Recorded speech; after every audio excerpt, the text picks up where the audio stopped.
नमस्कार, माझ्या व्हिडिओमध्ये तुमचं खूप खूप स्वागत। श्री स्वामी समर्थ, जय जय स्वामी समर्थ या गोड शब्दांनी आपण आपल्या व्हिडिओची सुरुवात करणार आहोत।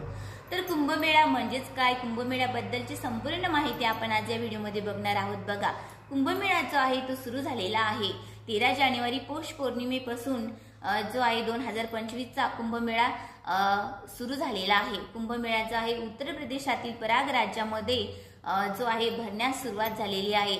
अनेक मोठ्या प्रमाणात भाविक जे आहे कुंभमेळ्याला जात असतात आणि मोठ्या प्रमाणात गर्दी व प्रचंड भावनेने तिथे जाऊन लोक आपली प्रार्थना व्यक्त करत असतात।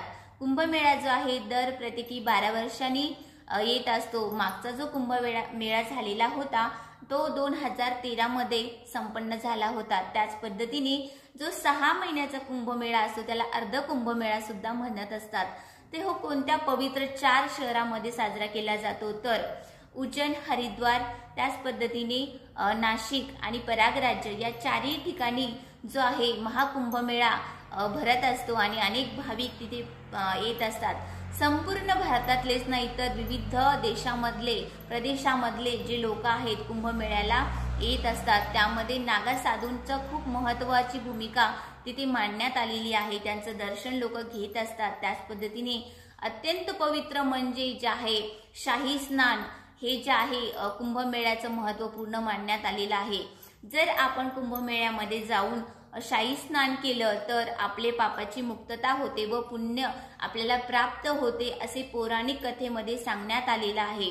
तर आपण बघणार आहोत की अशा कोणत्या 3 नद्यांचा संगम जेव्हा होते त्याला त्रिवेणी संगम असं म्हणण्यात येतं। त्या त्रिवेणी संगम मधल्या ज्या नद्या आहेत त्या म्हणजे गंगा, यमुना, सरस्वती, ह्या तिन्ही नद्या जेव्हा एकत्र येतात तेव्हा त्याला त्रिवेणी संगम असं म्हणण्यात आलेलं आहे आणि अत्यंत पवित्र जल हे मानण्यात आलेलं आहे। बघा, पवित्र नद्यांमध्ये स्नान करून आपल्या पापाची मुक्तता व्हावी म्हणून अनेक ठिकाणून भाविक तिथे येत असतात। त्याच पद्धतीने या नद्यांना खूप चांगल्या पद्धतीने महत्त्व देण्यात आलेलं आहे।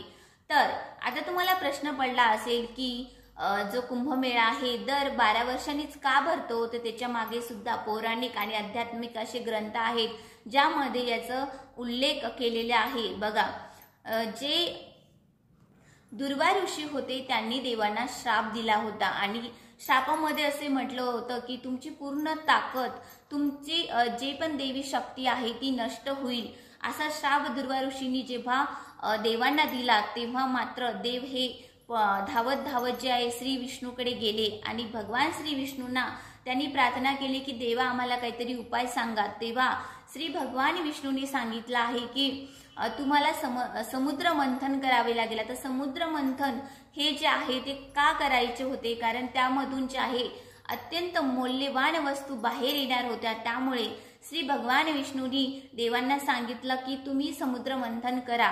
आता समुद्र मंथन जेव्हा करायचं होतं तेव्हा जे आहे राक्षसांचं आणि देवांचं युद्ध चालू होतं। राक्षसांनी जे आहे देवांवर वर्चस्व प्रस्थापित केलं होतं, देवांना हरवून त्यांचं तिथे जे आहे स्थान निर्माण केलं होतं। आता जेव्हा समुद्र मंथन करायचं तेव्हा दोघांमध्ये युद्ध लागलं आणि त्या युद्धामध्ये जे आहे अनेक मौल्यवान वस्तू ज्या आहे समुद्र मंथनामधून बाहेर आलेल्या आहेत, ज्यामध्येच जे आहे कामधनु गाय, त्याच पद्धतीने माता लक्ष्मीचा जन्म सुद्धा जे आहे समुद्र मंथनामधून झालेला आहे। तर हे सगळं बाहेर निघत असतानाच जे महत्त्वाचं होतं ते अमृत कलश जेव्हा बाहेर आला तेव्हा या दोघांमध्ये भांडणं चालू होते। त्यामध्ये इंद्रांचा पुत्र जयवंत जो होता त्याने तो कलश उचलला आणि तो पळू लागला। बघा, जयवंताला जे आहे विविध पद्धतीने पक्ष्यांच्या सुद्धा मानण्यात आलेले आहे। त्यामध्ये त्यांना गरुड, कावळा किंवा असे विविध ग्रंथामध्ये विविध नावं देण्यात आलेली आहे। जयवंत जेव्हा आहे तेव्हा ते पळू लागले तेव्हा त्याचे 4 थेंब जे आहे ते पृथ्वीवर पडले आणि त्यालाच हे अत्यंत महत्त्वपूर्ण महाकुंभमेळा असं स्थान देण्यात आले आहे। तर हे कोणते आहे तर ते मी तुम्हाला आधीच सांगितलं आहे, पण ते बघा जे आहे नाशिक, उज्जैन, हरिद्वार आणि प्रयागराज या ठिकाणी हे 4 थेंब जे आहे ते पडले आणि तिथे जे आहे सगळ्यात मोठा महाकुंभमेळा जो आहे तो भरत असतो आणि अनेक भाविक तिथे अनेक वेगवेगळ्या श्रद्धेने तिथे जातात व त्या गंगामध्ये स्नान करत असतात। आता महत्वाचा प्रश्न म्हणजे 12 वर्षांनीच का भरतो, तर 12 वर्ष जेव्हा जयवंत स्वर्गाकडे जात होता तेव्हा त्याला 12 वर्ष लागले होते। आता देवांचा एक दिवस पृथ्वी तलावरचा जो आहे तो एका वर्षाचा मानला जात होता आणि अशा पद्धतीने त्याला 12 वर्ष जायला लागले होते, त्यामुळे हा 12 वर्षांनीच भरत असतो। तर बघा, अनन्य जे आहे महत्वपूर्ण दिव्य असा कुंभमेळा मानण्यात आलेला आहे। कुंभमेळा जो आहे दरवर्षी लोक जे आहे प्रचंड गर्दी कुंभमेळ्यात होत असते आणि कुंभमेळा जो आहे पाहण्यासाठी लोकांची दिव्य दृष्टी जी आहे ते पाहण्यासाठी ते आतुरलेले असतात। अगदी स्वप्नातलं जे स्वर्ग आहे ते म्हणजेच कुंभमेळा असं मानण्यात आलेलं आहे। कुंभमेळ्याचं अत्यंत आणि अनंत असं महत्व पौराणिक कथेमध्ये सांगण्यात आलेलं आहे। गरुड जे आहे गरुड पुराणमध्ये सुद्धा सांगण्यात आलेलं आहे। त्याच पद्धतीने तिथे विविध प्रकारचे साधू महात्मा येत असतात। नागा साधूंचं सुद्धा खूप मोठं महत्व तिथे मानण्यात आलेलं आहे।